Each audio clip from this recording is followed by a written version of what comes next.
families, creating a lifetime of memories. Sadly, some families are denied these important moments due to the sad practice of alienation. These are families divided. Hello, everyone, and welcome to Families Divided. Do you ever wonder what the alienated child and alienated grandchild are thinking? Do you ever wonder how they're dealing with alienation and the hell on earth that it brings and how they cope? Do you ever wonder how they feel about all of this high conflict? In this subject tonight, please pay close attention. Lisa Rothfus will be speaking to us on what the alienated child doesn't tell us. This is very important because above all, they're the most important person going through this, not us, them. We also have with us Dr. Mary Alvarez. She's one of our presenters at our in-person conference in Durham, North Carolina, September 9th through the 11th. In this conference, we're going to be getting lots of information on using and refining interpersonal skills. That's very important for us. It's going to be all about you. This is going to be a great conference. It's going to be a great time to be together with so many people that understand what you're going through because they're going through it as well. You're also going to be able to meet some of the all-star experts that we have joining us, and you'll be able to take one-on-one time with them. We're registering now, so please register soon because it's going to soon be time for the deadline to come upon us. And also, seating is limited. Looking forward to you being with us. Thank you. At Victor's Crown, our focus is on you, our clients. When you arrive, our goal is that you will feel at home, from our welcoming atmosphere to our serene surroundings. Everything we do at Victor's Crown is done with our clients in mind. We have comfortable seating areas for both adults and children. A large screen TV with surround sound where clients can be occupied with wholesome entertainment while they wait. We offer complimentary refreshments such as coffee, tea, water, and snacks. Due to the present COVID pandemic, our in-person appointments are restricted to selected cases, and those are held in our luxurious outdoor open-air meeting space that we affectionately refer to as the COVID Cabana, which was built specifically for our clients to offer them the most comfortable and relaxing outdoor space available. All our other clients are offered secured web-based telemed sessions where they can connect with us from anywhere in the world. In families dealing with alienation, communication during conflict is often very difficult. This fall, Family Access, Fighting for Children's Rights, will present a special in-person conference to address that very issue. Using and Refining Interpersonal Skills will be held September 9th through the 11th at the Marriott Research Triangle Park in Durham, North Carolina. You'll learn from experts how to master skills that can reduce anxiety, anger, and stress in alienation situations.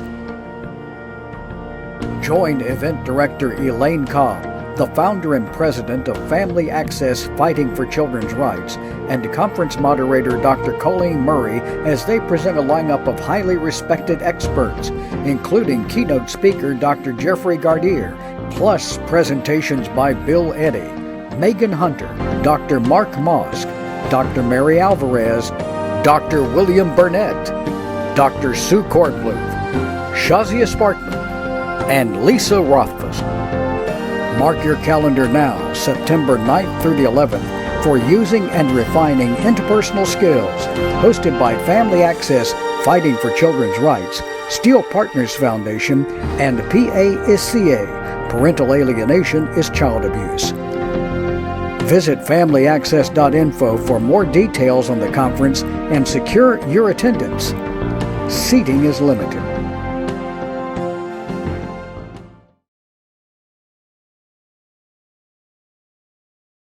Hi, everyone. I am Dr. Mary Alvarez. I am a psychologist in Texas. I practice out of the Austin and Houston areas, and I have been a former custody evaluator.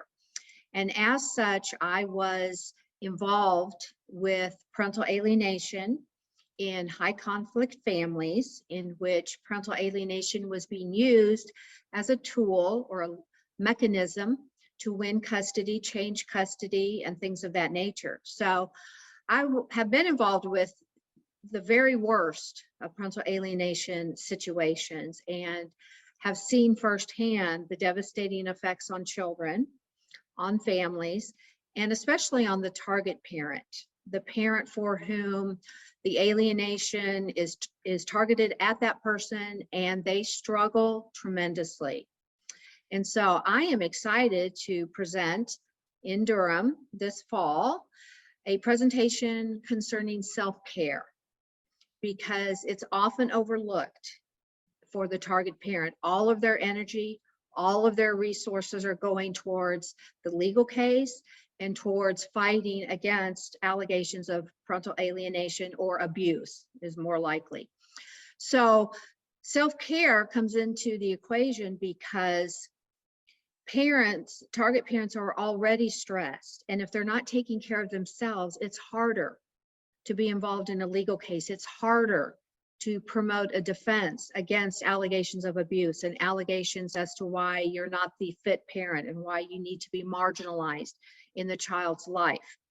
And so I will take everybody through self-care and some things that they can do on a regular daily basis that won't require equipment, it won't require great amounts of time, but it will make a tremendous difference in their ability to tolerate stress, reduce anxiety, and manage depression, which is another very common factor in target parents. It's very distressing to be accused of many false things. And it's very distressing to watch a relationship with your child deteriorate and sometimes disappear altogether. And so self-care will be my topic, and I'm looking forward to presenting and getting to interact with many, many parents and professionals. Thank you. Welcome to our show.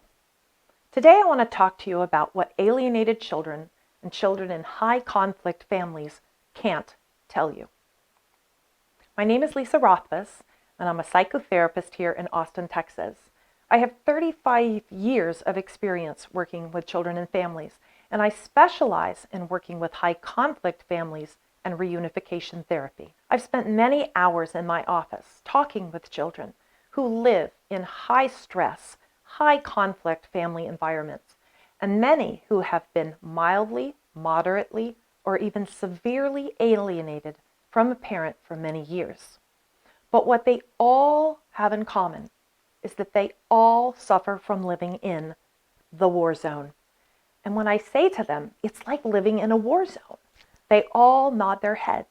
Yes, that's exactly what it's like. One of my 10-year-old little boys that I work with said, being in the war zone, it's so hard to live a normal life when things are like this. So I asked them, what can't you say to your parents about living in the war zone? And before I share their thoughts with you, I'd like to talk a little bit about what we do know about children and divorce. Oftentimes when I'm meeting with a couple and they tell me that they're going to be getting a divorce or they're in the middle of a divorce, I'll say to them, it's not actually getting the divorce that's the problem. The problem is the amount and the intensity of conflict that your child is exposed to that will determine how significantly they are affected by this divorce transition. So how does high conflict and alienation affect a child? Prolonged high conflict between parents causes a child to be exposed to what we call toxic stress. You can even find references of this in the Diagnostic and Statistical Manual under CAPARD, Child Affected by Parental Relationship Distress. Toxic stress has the potential to change your child's brain chemistry, brain anatomy, and even gene expression. It is that serious. Toxic stress can weaken the architecture of the developing brain, which can lead to lifelong problems in learning, behavior, and physical and mental health. How does high conflict disrupt brain development? Well, in my private practice, I see children every day that have very serious sleep disturbances, many who suffer from serious anxiety, and I spend many hours trying to help them figure out how to manage that anxiety.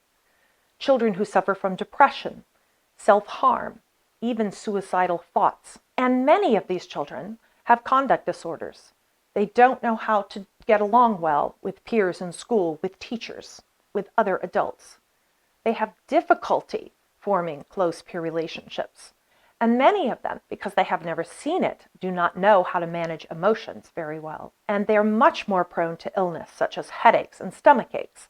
And the younger kids oftentimes have difficulty with bedwetting. Research shows that living in a high conflict family can start to affect the brain development of a child as early as 6 months and can continue to severely impact the brain until age 18. One 16-year-old boy that I worked with said, "It's really changed my personality. I'm much quieter than I used to be, and I keep more to myself. I feel like I don't really know who to trust anymore." There's a study done in 2015 in the Journal of Family Psychology by Schumerhorn and Bates. This study actually measured brain activity of children of high conflict families who were shown pictures of an angry couple. Not even a video, just pictures. But their brains registered a much higher amplitude of electrical activity in response to the photos than the children in low conflict families. So what does this study teach us? The brains of children in high conflict families are much more likely to be hypervigilant and watchful, always scanning their environment, looking at how people are responding to them. They're much more sensitive to parents' nonverbal cues. In fact, 80% of how we communicate is nonverbal. These children become masters at reading nonverbal cues. They also have a much stronger survival mechanism, puts them in fight or flight almost constantly. And that contributes to a hypervigilant brain. Fight or flight produces more cortisol. And excessive cortisol results in things like chronic stress, memory loss, which is why they have trouble in school, depression, and anxiety. The brain literally becomes wired to distractibility. These kids actually look like they have ADD or ADHD. And they have heightened states of arousal, impulsiveness, aggressiveness. If you can see the little finger pointing to the front of the brain, that's what we call the prefrontal cortex. It's the executive functioning part of your brain that helps you to control impulses. It helps you to manage big emotions and feelings. But because these children are continuing to be subjected to such high amounts of stress, these areas can't develop the way that they are supposed to. And another thing we've noticed is that their brains also have an undeveloped sense of empathy and compassion.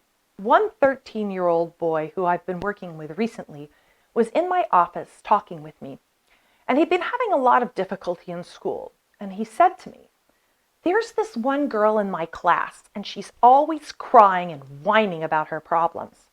Yesterday, I couldn't take it anymore, and I started yelling at her to just shut up and stop crying about her little problems. I said, 'You don't even know what real problems are.'" He then went on to tell me how upset she was, and when we talked about it, I could tell he didn't really understand what he had done to that little girl. But these children also internalize conflict. When children see parents fighting, they begin to internalize the conflict and actually blame themselves. This leads to depression and anxiety, issues of self-harm, eating disorders, and oftentimes substance abuse. I have one young girl that I've worked with for quite a while now, And for the last 3 years, we've talked about how each of her parents always are talking badly about the other parent. One's a narcissist, the other one doesn't know how to parent. She has listened to this for many, many years. And now, in the last year, she's begun to have very serious substance abuse problems and an eating disorder. Another 14-year-old boy that I work with said, "If I can't see stuff coming, I blame myself." I asked him a little bit more about what that meant, and he said, "Well, if I didn't realize that my mom would get upset or my dad would get upset about something I said, then I later end up blaming myself and feeling like I shouldn't have said anything." I have a 10-year-old little girl that said, "If they didn't argue, I'd feel better. I'm not able to feel happy about going to my dad's house." High conflict leads to toxic stress. And over time, toxic stress can affect the nervous, the endocrine, the hormonal, and the immune systems. Toxic stress has lasting effects on attention, behavior, decision-making, and responses to stress throughout a lifetime. One of my 12-year-old boys said, "Never tell your parent how you truly feel about the other parent, because that'll always start a fight. And I don't want any more conflict." And an 8-year-old little girl said, "It feels like they're pulling me apart. I'd rather just be with one parent than be pulled apart by both of them." And that is how high parental conflict leads to alienation. Children don't know how to handle the extreme internal conflict that they are struggling with as a result of all the parental distress. It's easier to just take one parent's side over the other. One of the 8-year-old little girls I work with said, "Dad tells my brother and sister it's okay to talk badly about mom because she's just not a good parent. But I don't think it's okay. If I try to tell them to stop, then they just get mad at me." And you might not be surprised to know that this little 8-year-old girl is now starting to talk badly about her mom as well, because that's easier for her than to try to stand up against her brother and her sister and her dad. I want to talk for a minute about alienation and the targeted parent. The targeted parent is one that's being pushed away from their child. They begin to experience extremely rude, aggressive, and disruptive behaviors from their child. The child begins talking badly about them, and the child refuses to enjoy any of their time with them, no matter what they try to suggest. And they even start wanting to refuse to come to their home. Here's where it gets difficult, because you remember, as the targeted parent, not to blame the child. You may be frustrated or confused by the child's behavior. And oftentimes, the targeted parent's response is to become more harsh and critical, angry, threatening. But this pushes the child further away. So you have to remember, children who live in prolonged states of toxic stress are just trying to survive. Their behavior won't always make sense. Children of severe alienation are exposed to high levels of toxic stress continuously, and they don't know how to manage their internal conflict. It comes out in all these disruptive and abusive ways, and they've oftentimes been told that the target parent is dangerous, unloving, and neglectful. They don't really know what to think, and their minds have been oftentimes badly manipulated. So, how can we help them? Well, one of the most important things we know is that you have to let them know you understand how hard it is for them. We know from lots of research that empathy is one of the things that calms the brain the most. If a child is acting out, having a difficult time, a tantrum, believe it or not, empathy is one of the best things you can do to help your child calm down. Statements like, "I can tell you're having a hard day. Can you tell me more about what's upsetting you?" Another way to help is to refrain from using threats, harsh, critical, angry words or responses. It's important to try to find more positive ways to work through issues with children. We have to encourage them to come to you and hear anything that they have heard about you that's negative and talk to you about it. But they're not likely to do that if they feel like you in the past have threatened or criticized or become angry. Another thing that's important is to keep them out of the middle of conflicts. Don't have any conversations at exchanges with your ex about very high conflict topics. If you're going to talk on the phone to your ex, be sure the child is not around, that they can't listen and hear what you're saying. Be sure that when you're talking to your family or your friends about the situation, the child is also not present. And definitely watch out where you leave your computer, your phone. Children are very good at getting on these particular devices and trying to find out what's happening. Focus on creating the most positive environment that you can when you are with them. Low stress, relaxed, and trying to find out what they would like to do. Another thing is to teach stress reduction strategies like deep breathing and body relaxation scans. Help them start a journal, but make lists about what feels good to them, what they're grateful for, not about all the negative and the bad things that have been happening to them. Help them to brainstorm ideas about how to shift their mood. Playing with their favorite animals, going outside, jumping on the trampoline, riding a bike, hiking. I have one little girl that talks about how much she loves to hike. Being outside in nature, which actually improves serotonin production in the brain.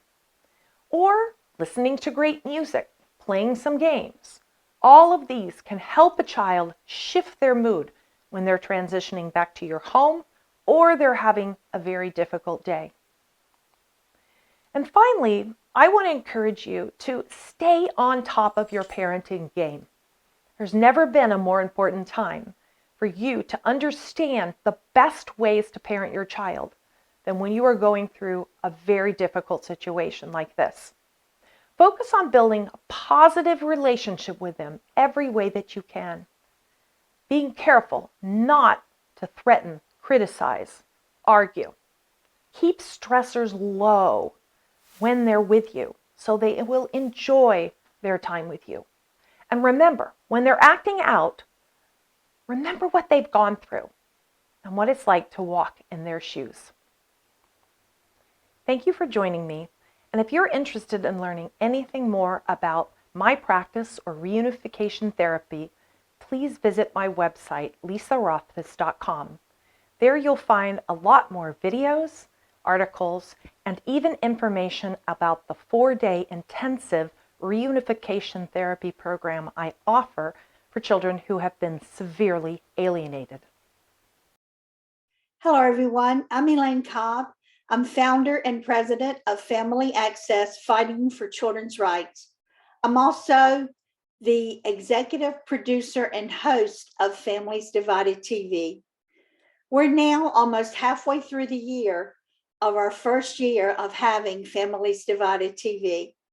It is a bi-weekly program, and I hope that you're learning much through this. I hope it's helping you.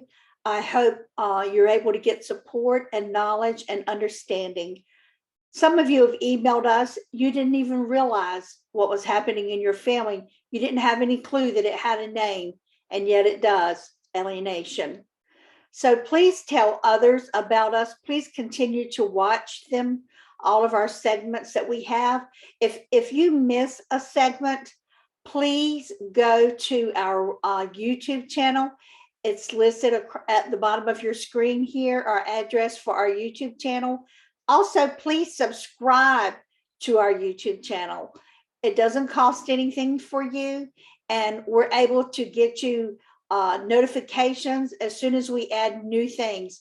There are other things that we're adding now to our YouTube channel that aren't from the TV segments here at Families Divided. And we're going to be doing many more things through our YouTube channel. So please be a part of that. We're growing really quickly, and we're so thankful that we are. That means so much. And I thank you for your support for all that we do. We appreciate your prayers as well. Also, if you have prayer requests for you or your family members or something, please email us at the address listed below. And also, if you have things that we are not doing yet with our Families Divided TV that you would be interested in hearing about, any different topics or things, please email us at the email address listed here at the bottom of the screen again, and we will be happy to take those things into consideration. We really appreciate your input on your thoughts so far of Families Divided. Again, we're halfway through our first year. We have so much more that we want to do, and I hope you'll be a part of it and you'll share our videos, share them everywhere. People need to understand alienation. They don't in many times. Many people don't even realize they walk this walk. They walk this hell on earth called alienation. I myself am an alienated mom and an alienated grandmom. I started Family Access Fighting for Children's Rights because of my granddaughter, Dare. And we have never met her. She is now 11. She just turned 11. And we long for the day we'll get to meet her. We're also alienated from our son, Brian. And we really want to see him as well. And we hope that one day Brian and Dare's mom, Kate, will also allow us to see our grandchild. We do understand what you're going through, and we'll do everything we can to help you. If you also would like to donate, donations are very important. No one else is doing financially what we do through this, and we really would appreciate your donations. The link is at the bottom for you to go to donate as well. We really appreciate you being with us. Thank you so much. We're honored that you let us into your homes. God bless you, and just know we're always here for you. Thank you. Please join us next week as Petra Dieter shares her personal story of alienation as a child.